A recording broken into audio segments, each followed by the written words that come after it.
میں اپنے چچا کو ہی اپنا باپ سمجھتی تھی کیونکہ میرا باپ تو مجھے اس دنیا میں آنے کے بعد قبول کرنے کو تیار ہی نہیں تھا۔ جب میں دنیا میں آئی تو اس نے کہا کہ میں اس کی اولاد نہیں ہوں اور میری ماں کو طلاق دے کر یہاں سے چلا گیا۔ لیکن جیسے ہی گھر سے باہر نکلا ایک حادثے کا شکار ہو گیا اور تب سے میں اور میری ماں میرے باپ کے گھر میں ہی رہتے تھے۔ لیکن میرا باپ باہر کے ملک میں ہوتا تھا اور پیسے کمایا کرتا تھا، اور وہی جس کی وجہ سے یہ گھر چلتا تھا۔ جب باپ دنیا سے چلا گیا تو اس کی جگہ ماں کو لینی پڑی۔ میری ماں پڑھی لکھی تھی، وہ نوکری کرنے لگی۔ میری دادی بھی مجھ سے پیار کرتی تھی کیونکہ ان کو ماں پر یقین تھا۔ میرا ایک چاچا بھی تھا جو بہت ہی زیادہ نکما تھا، ساری زندگی اس نے کچھ بھی نہیں کیا تھا۔ گھر اور باہر کا کام سنبھالنے کی وجہ سے میری ماں بھی بیمار رہنے لگی، اور اوپر سے اتنا بڑا الزام اور دھوکہ برداشت کرنے کے بعد اتنی ہمت کس میں رہتی ہے کہ وہ ساری زندگی زندہ رہے۔ میری ماں بھی بیمار ہو کر اس دنیا سے چلی گئی۔ تب تک میں 18 سال کی ہو چکی تھی اور میں نے ایف اے کیا تھا۔ اب میں بچوں کو گھر میں ٹیوشن پڑھایا کرتی تھی، لیکن اب ہم لوگ اس گھر کا کرایہ نہیں دے سکتے تھے۔ یہ گھر کافی اچھا بنا ہوا تھا، یہاں کبھی کوئی تنگی نہیں ہوئی، اور دادی کا کہنا تھا کہ کرایہ بہت زیادہ ہے، اس لیے ہم لوگ نہایت ہی چھوٹے اور پرانے گھر میں شفٹ ہو گئے۔ یہ گھر گنجائش میں بڑا تھا، لیکن کمروں کی تعمیر صرف تھوڑے سے حصے پر کی گئی تھی۔ باقی سارا گھر تو گراؤنڈ تھا۔ دیواریں اتنی پرانی تھیں کہ کالے نشان پڑے ہوئے تھے، اور شاید اس گھر کو 100 سال پہلے بنایا گیا تھا۔ یہاں کوئی بھی رہنا نہیں چاہتا تھا، کیونکہ اگر اس کو ٹھیک کیا جاتا تو تب بھی اس پر لاکھوں روپے خرچ ہوتے۔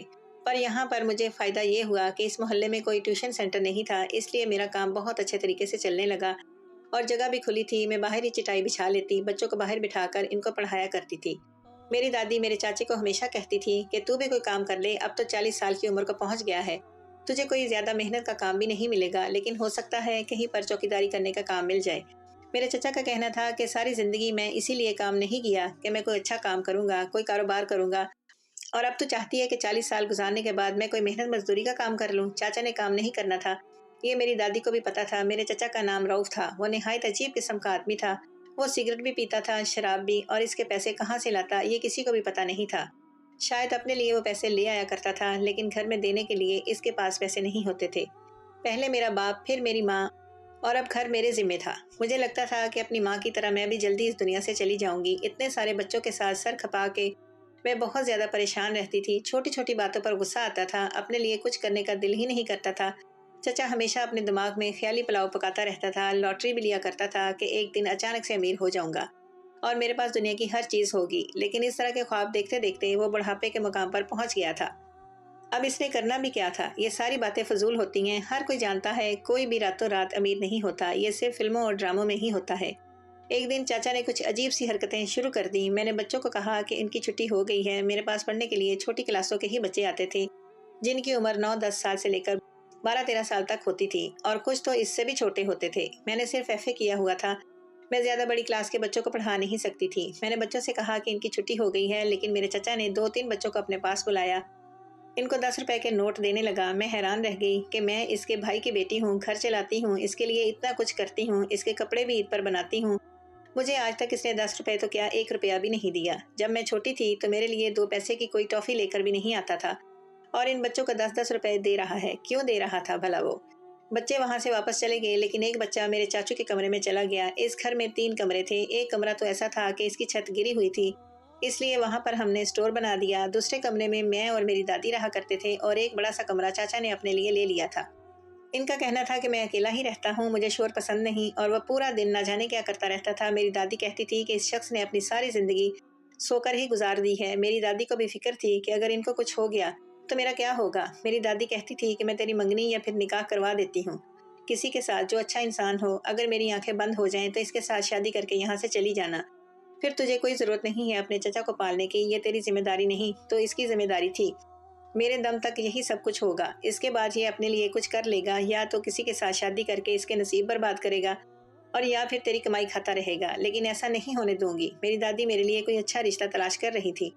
دادی کو پتا تھا کہ میرا رشتہ بھی اسی بات پر ہوگا کہ لڑکی پیسے کمانے والی ہے۔ اگر اپنے چچا کی بات کروں تو ان کا رویہ میرے ساتھ برا نہیں تھا، بس وہ نہ تو مجھ سے بات کرتے اور نہ ہی میرے کسی معاملے میں بولتے تھے۔ مجھے کوئی کام کہہ دیتے تو میں کر دیتی، مجھے کبھی ڈانٹا یا مارا نہیں تھا، نہ ہی کوئی ایسی بات کی تھی جس کی وجہ سے مجھے ان سے کوئی عجیب سا احساس محسوس ہوا ہو، یا مجھے ایسا لگا ہو کہ یہ کوئی برا انسان ہے۔ بس وہ اس گھر کے ایک فرد تھے، اور مجھے ان سے یہ مسئلہ تھا کہ یہ سارے کام ان کے کرنے کے تھے، پر وہ کرتے نہیں تھے۔ بچہ اندر کمرے کے چلا گیا اور 1.5 گھنٹے کے بعد باہر آیا تو بہت زیادہ تھکا ہوا تھا، بری طرح ہانپ رہا تھا۔ میں اس کو جانتی تھی، وہ بھی غریب گھر کا ہی تھا، اس کی ماں نے کہا تھا کہ زیادہ پیسے نہیں دے سکتی، اور میں نے اس کے ساتھ تعاون کیا تھا کیونکہ مجھے بھی پیسوں کی ضرورت تھی، اور میں اس طرح کی انسان نہیں تھی کہ 100-200 کے لیے اس بچے کو پڑھائی سے محروم رکھتی۔ اس کی ماں ان پڑھ تھی، اس کو پڑھنا نہیں آتا تھا، وہ اسی لیے میرے پاس آتی تھی کہ یہ پڑھ لکھ جائے اور کل کو اس کا سہارا بنے۔ میں نے کہا کہ سلیم، تو ابھی تک گھر کیوں نہیں گئے؟ کیا کر رہے تھے؟ تمہاری ماں پریشان ہو رہی ہوگی۔ اس نے کہا کہ کچھ نہیں، میں تو کچھ نہیں کر رہا تھا، اور وہ وہاں سے فوراً بھاگ گیا۔ میں حیران رہ گئی کہ اس نے مجھے بتایا کیوں نہیں۔ اگلے دن بھی میں نے اس سے پوچھا لیکن اس نے مجھے نہیں بتایا۔ لیکن اب تو یہاں پر یہ روز ہی ہوتا تھا، میرا چاچا روز کسی نہ کسی بچے کو 10-10 روپے دیتا اور اسے اپنے کمرے میں لے جاتا۔ جب اس کے کمرے سے باہر نکلتا تو اس کی حالت بری ہوتی، اس کے کپڑے بھی گندے ہوتے تھے اور ایسے لگتا تھا جیسے بچہ ساری دنیا کا چکر لگا کر آیا ہے۔ ایک دفعہ ایک عورت گھر آئی اور اس نے کہا کہ کل آپ کی طرف سے میرا بیٹا آیا تھا اور اس کے بعد سے بیچارے کو بخار ہوا پڑا ہے۔ کپڑے بھی بہت گندے تھے۔ جب سے آپ لوگ اس گھر میں شفٹ ہوئے ہیں بچوں کے کپڑے گندے ہوتے ہیں۔ آپ بچوں کو زمین پہ بٹھاتی ہیں۔ میں نے کہا کہ میں زمین پر بٹھاتی تو ہوں لیکن میں نے چٹائی وغیرہ کا انتظام کیا ہوا ہے۔ باقی آس پاس آپ دیکھ لیں، جگہ کھلی ہے، شاید مٹی میں کھیل رہے ہوں گے۔ میں نے جھوٹ بول دیا کیونکہ میں سچ کیا بتاتی، مجھے تو خود سمجھ نہیں آ رہی تھی میرا چاچا کیا کر رہا ہے، اس لیے میں نے جھوٹ بول دیا۔ اس نے کہا کہ اللہ تمہارے حالات بہتر کرے، تو بڑی اچھی اور محنتی لڑکی ہے لیکن تمہارے ساتھ ہمیشہ برا ہی ہوتا ہے۔ میں جس محلے میں پلی بڑی تھی وہ بھی ساتھ ہی تھا اور وہاں کے لوگ بھی ابھی تک اپنے بچوں کو میرے پاس بھیج رہے تھے، جبکہ ان کے بچوں کو تھوڑا پیدل چل کے آنا پڑتا تھا، لیکن ان کو مجھ پر بھروسہ تھا کیونکہ وہ مجھے اچھی طرح سے جانتے تھے۔ اس محلے کے لوگ بھی جلدی میری شخصیت سے متاثر ہو چکے تھے، جبکہ اس محلے میں ایک اور لڑکی نے بھی ٹیوشن سینٹر کھول لیا تھا جو زیادہ پڑھی لکھی ہوئی تھی، اور اس نے اپنے گھر کے باہر لکھا تھا کہ بچوں کو ساتھ کمپیوٹر کی تعلیم بھی دی جاتی ہے، لیکن پھر بھی زیادہ تر لوگ میرے پاس ہی آتے تھے، اسی لیے اللہ کا شکر ادا کرتی تھی اور ان کے ساتھ ناانصافی بھی نہیں کرتی تھی۔ بچوں کو پیار سے پڑھاتی تھی، لیکن میرا چاچا بچوں کے ساتھ کیا کر رہا تھا؟ آج تو میں نے اس عورت کو بہانہ کر دیا، کل کو اگر کچھ ہو جاتا تو پھر لوگ تو میرے پاس ہی آتے۔ بچوں کی ذمہ داری تو میری تھی۔ میں نے یہ بات اپنی دادی سے کر دی تو دادی نے کہا کہ اس نے کیا تماشا بنا لیا ہے، یہ تو وہی بتا سکتا ہے۔ میں نے کہا کہ بچوں کے سامنے 1000 دفعہ پوچھا لیکن وہ تو بتاتے ہی نہیں ہیں۔ میری دادی نے کہا کہ چل کمرے میں چل کے دیکھتے ہیں، وہاں سے کچھ تو پتہ چلے۔ میرا چاچا گھر پر نہیں تھا۔ ہم کمرے کے اندر گئے۔ کمرے کا فرش بھی کچا تھا کیونکہ یہ گھر ویسے بہت پرانا تو جگہ جگہ سے فرش پھٹ چکا تھا اور فرش بھی سبز اور لال رنگ کا تھا۔ اس بات کو دیکھ کر یقین ہوتا تھا کہ یہ گھر کم سے کم بھی 100 سال پرانا ہوگا۔ وہاں پر اس کا ایک سنگل بیڈ پڑا ہوا تھا اور ایک الماری، اس کے پورے کمرے میں کچھ بھی نہیں تھا۔ کمرے کو دیکھ کر تو ایسا نہیں لگ رہا تھا کہ کوئی مسئلہ ہے۔ میری دادی نے کہا تم فکر نہ کرو، میں اس سے بات کرتی ہوں۔ بچوں کے ساتھ کیا کر رہا ہے، یہ انسان تو ہے ہی نہیں، فضول ہے، ساری زندگی ہمارے لیے مسئلہ ہی بناتا رہا ہے۔ اب اس کی وجہ سے تیرا یہ کام بند ہو گیا تو ہم کھائیں گے کیا؟ ایک دفعہ تو میرا چاچا جس بچے کو اندر لے گیا وہ بڑا ہی معصوم تھا، مجھے لگا وہ ضرور مجھے بتا دے گا۔ میں نے اسے اپنے پاس بلایا اور اسے ایک چاکلیٹ بھی پکڑائی، اس کے کپڑے صاف کیے اور پیار سے پوچھا کہ بیٹا اندر کیا کر رہے تھے؟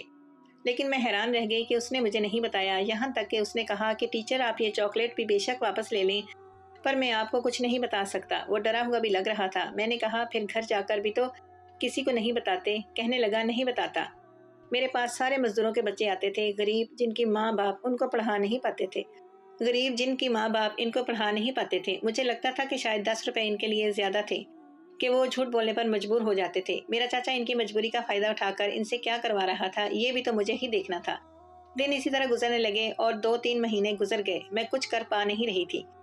میری دادی نے بھی بات کی لیکن اس نے میری دادی کو نہ جانے کیا کہا کہ چپ کروا دیا لیکن اس نے میری دادی کو نہ جانے کیا کہا نہ جانے کیا کہہ کر چپ کروا دیا۔ میری دادی کی اگر وہ اتنی بات سنتا ہوتا تو آج تک اس مقام پر تو نہ ہوتا، کوئی نہ کوئی کام کر ہی لیتا۔ اس انسان نے زندگی بھر کسی کی فکر نہیں کی تھی، نہ اپنی ماں کی، نہ اپنے بھائی کی بیٹی کی، نہ اپنے گھر کی، یہاں تک کہ اپنی بھی نہیں۔ اسے کسی بات کی پرواہ نہیں تھی۔ میں نے آج بچوں کو چھٹی دے دی تھی کیونکہ میری طبیعت تھوڑی خراب تھی اور میری دادی بھی گھر پر نہیں تھی۔ شام ہونے والی تھی جب میں نے ایک عجیب منظر دیکھا اور حیران رہ گئی۔ میں نے دیکھا کہ میرا چاچا کسی لڑکی کو گھر میں لے کر داخل ہوا۔ جب وہ لڑکی گھر میں داخل ہوئی تو مجھے لگا کہ شاید محلے سے کوئی آئی ہے کسی بچے کو داخل کروانے یا میری دادی سے ملنا ہوگا، مجھ سے بات کرنی آئی ہوگی۔ پر جب میں نے دیکھا کہ میرے چچا نے اس کا ہاتھ پکڑا ہوتا تو میں اپنے کمرے میں بیٹھ گئی اور کھڑکی سے یہ منظر دیکھنے لگی۔ اس نے اس لڑکی کو کہا کہ وہ کالی چادر سے اپنا منہ چھپا لے اور کسی سے بھی کوئی بات نہ کرے۔ وہ آس پاس ایسے دیکھ رہا تھا کہ جیسے یہ چیک کر رہا ہو کہ کہیں سامنے کوئی ہے تو نہیں۔ اس کو پتا تھا کہ میری دادی گھر پر نہیں اور میری طبیعت خراب ہے تو میں اپنے کمرے میں سو رہی ہوں گی، لیکن میں کھڑکی سے سب کچھ دیکھ رہی تھی۔ وہ لڑکی میری ہی عمر کی تھی یا شاید 30 سال کی ہوگی۔ وہ لڑکی کو اپنے کمرے میں لے گئے اور میں حیران رہ گئی کہ ہمارے گھر میں یہ سب کچھ کیا ہو رہا ہے، کسی لڑکی کا میرے چچا کے ساتھ کیا تعلق تھا۔ وہ بھی ایک جوان لڑکی کا۔ ظاہر ہے کوئی نہ کوئی گڑبڑ ضرور تھی۔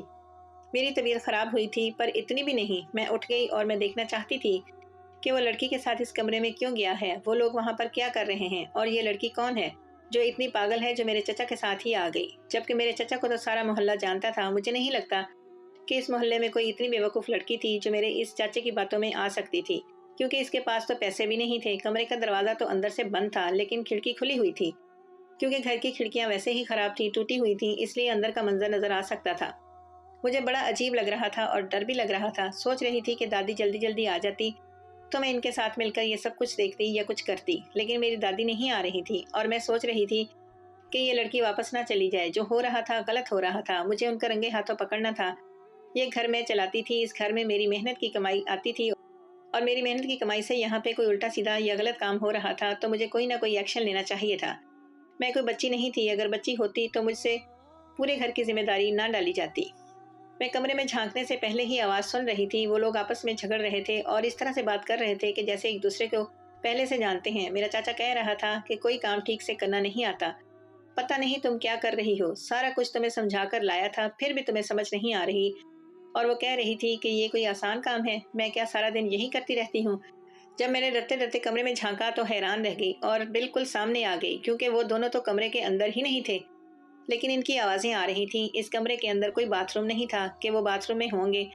وہ لوگ کمرے میں نہیں تھے، لیکن ان کی آوازیں تو اسی طرف سے آ رہی تھیں کہ جیسے وہ اندر ہی موجود ہیں۔ میں آس پاس دیکھنے لگی اور کھڑکی سے اندر داخل ہو کر دروازہ بھی کھول دیا۔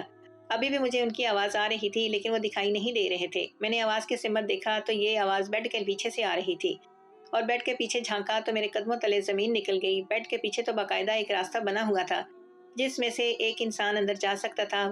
وہاں سے فون کی روشنی بھی نظر آ رہی تھی کہ آواز بھی جیسے گونج رہی تھی اور واضح وہاں سے آ رہی تھی۔ میں نے کہا کہ کیا ہو رہا ہے یہاں پر، تو وہ بھی گھبرا گئی۔ میرا چاچا باہر آ گیا، ان دونوں کے کپڑے گندے تھے اور یہ کوئی لمبی سی سرنگ تھی۔ میں حیران رہ گئی، وہ لڑکی بھی کافی پریشان نظر آنے لگی اور میرا چاچا بھی۔ میں نے کہا کہ کیا ہو رہا ہے، آپ لوگ یہ کیا کر رہے ہیں؟ میرے چاچا نے کہا کہ تمہاری مدد کی ضرورت ہے، تم میری مدد کرو، اس کے بعد میں تمہیں بتاؤں گا۔ میرے چاچا کے ہاتھ میں بیلچا تھا اور رسی بھی، اور اس لڑکی کے بھی سارے ہاتھ گندے ہو چکے تھے۔ وہ آگے سے پتہ نہیں کہاں جا رہی تھی، اس میں کوئی موٹا آدمی نہیں جا سکتا تھا۔ یہ لڑکی بہت زیادہ پتلی تھی، مجھے ڈر لگ رہا تھا یہ اندر گئی۔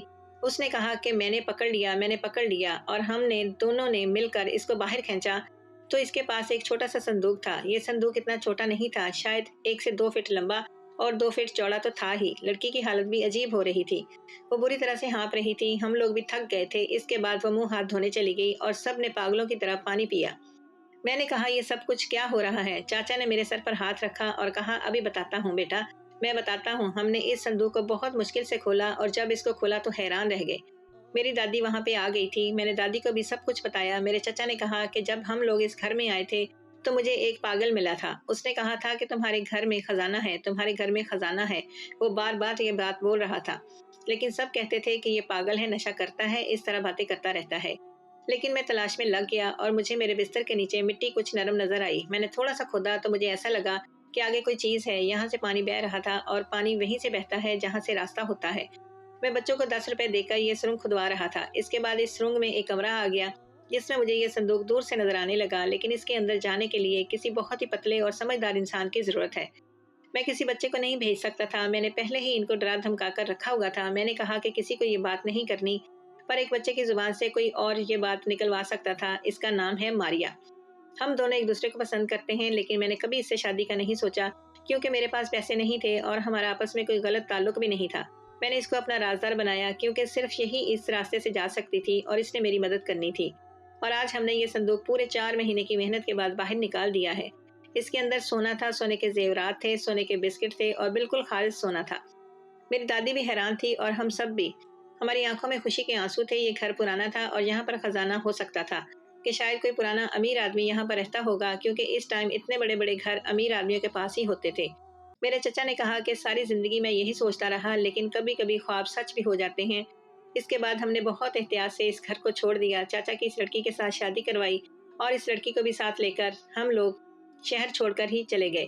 وہاں جا کر ہم نے اپنے نام بدل لیے، کیونکہ ہم کسی بھی قسم کی غلطی نہیں کرنا چاہتے تھے۔ اس کے بعد الگ الگ ناموں سے الگ الگ روپ بدل کے تھوڑا تھوڑا سونا لے جا کر بیچا، کچھ پیسے اکٹھے کیے، اپنا گھر اور کاروبار بنا لیا اور اب خیر خیریت سے رہتے ہیں۔